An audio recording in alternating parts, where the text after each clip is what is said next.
Revenge tax has been clearly increasing economic tensions between countries recently. Rather than a fiscal policy tool, revenge tax, also known as retaliatory tax, has become a show of power between countries and is being used by major economies in particular for mutual retaliation.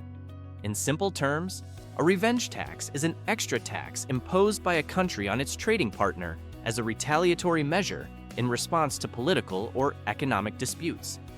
These revenge taxes typically do not remain unilateral sanctions, but escalate through reciprocal moves, eventually spreading to other countries with trade ties, growing like dominoes until the tax war and economic damage reach us, the citizens. How fair do you think it is for major countries to implement this tax policy solely to demonstrate their power to one another, without considering the harm it will cause us, the citizens? Let me explain how the economic damage caused by revenge tax reaches us with a simple example.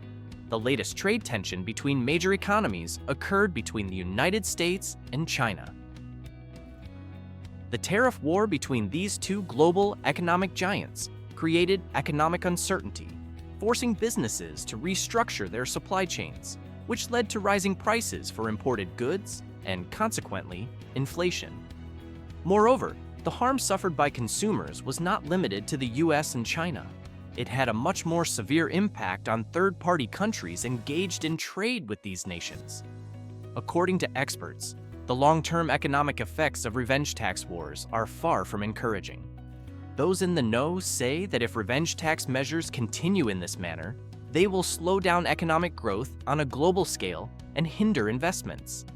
The basis for this view is that as uncertainty increases, companies stop taking risks, new projects are shelved, and innovation loses momentum. When global economic cooperation is undermined, everyone loses, starting with us as consumers. Given this situation, isn't imposing revenge taxes truly ruthless? However, the issue is not limited to governments and companies. As consumers, our choices also play an important role. By opting for alternative products, supporting the local economy, and adopting sustainable consumption habits, we can contribute to regulating this complex economic balance. Remember, small steps can make a big difference. In conclusion, the concept of the revenge tax is not merely a tax policy, but a reflection of rising tensions within the global economy and the potential beginning of a global economic disaster. What do you think can be done to prevent this economic disaster? Share your ideas, and let's work together to find solutions.